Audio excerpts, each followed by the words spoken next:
Hi, my name is Jamie, and today we're going to talk about women leaders amongst the Virginia tribes, both historically and today.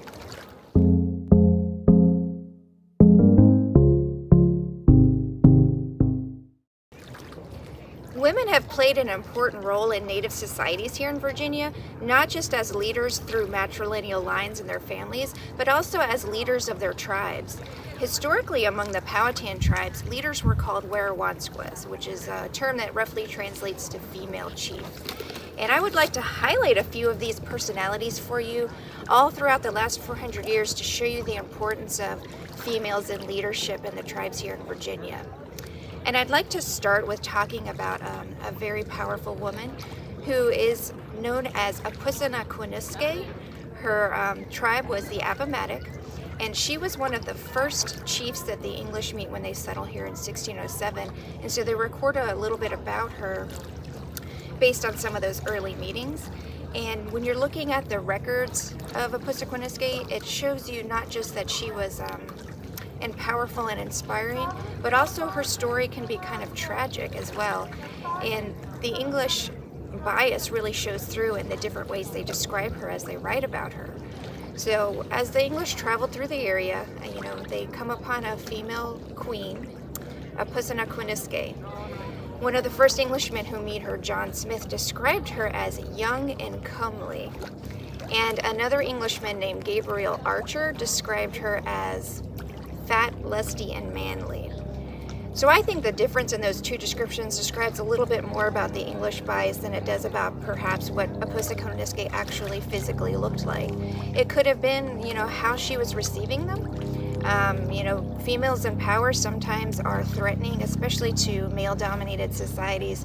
So perhaps when they saw her in her attires of state, they described her as being unattractive. Whereas when John Smith met her, she was actually waiting on the Emperor Powhatan, the Manitowoc Chief Powhatan. So perhaps because she was in a subservient role, he described her as being more attractive. But regardless, she was a very powerful female leader. She led her people through the first Anglo-Powhatan War.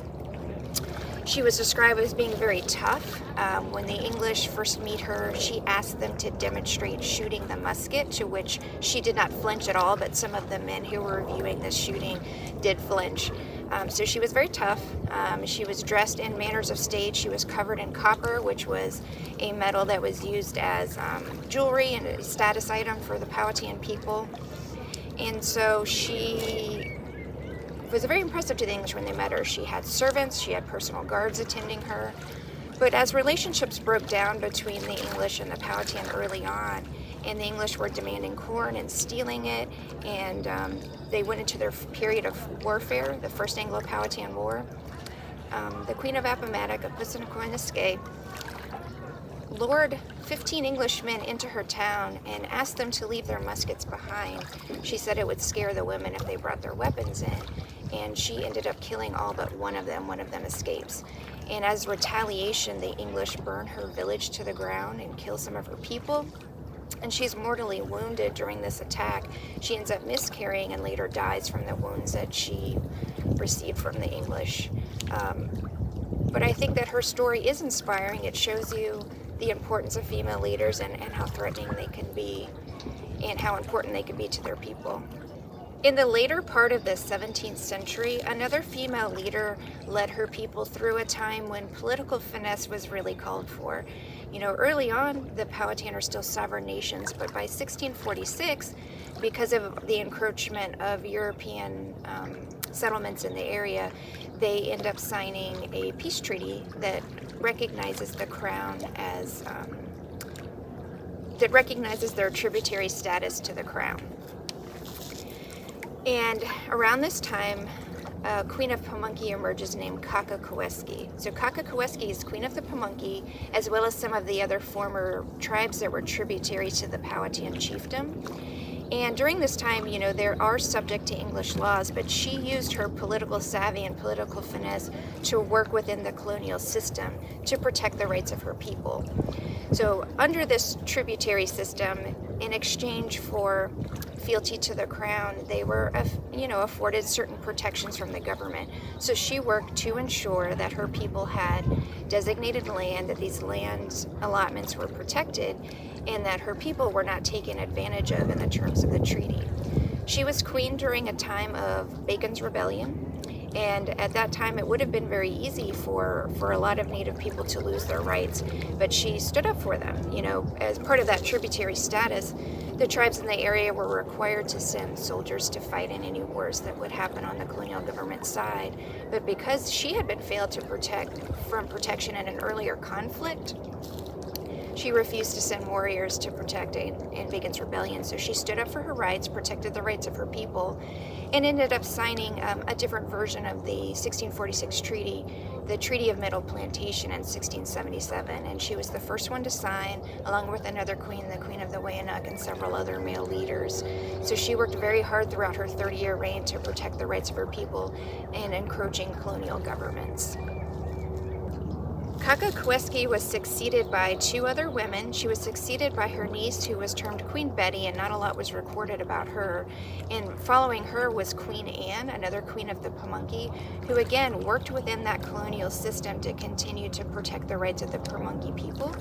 She worked very hard to keep her people out of debt by preventing the selling back of their lands and protecting their rights that were afforded to them in those early treaties.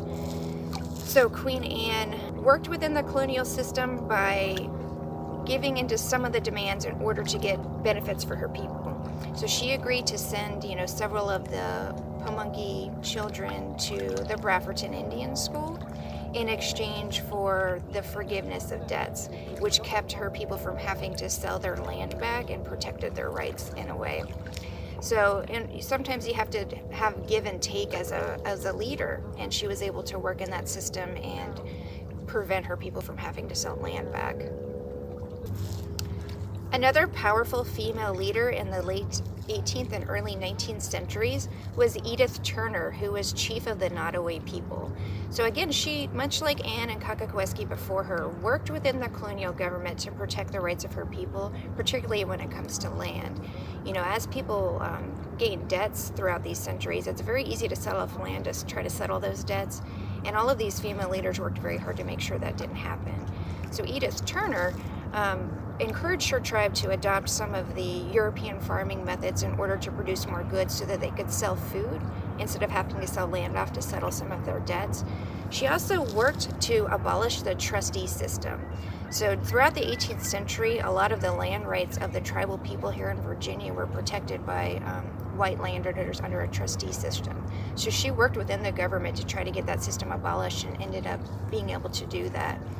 She also convinced the colonial government to give allotments of the Nottoway land to families instead of as a whole allotment for the tribe, and having families responsible for their own tracts of land and farming with European methods actually helped to protect their rights and helped to forgive their debts and helped them from keeping them from having to sell their land back, which actually worked to the benefit of her people. So she was also a great female leader amongst the Virginia Native women.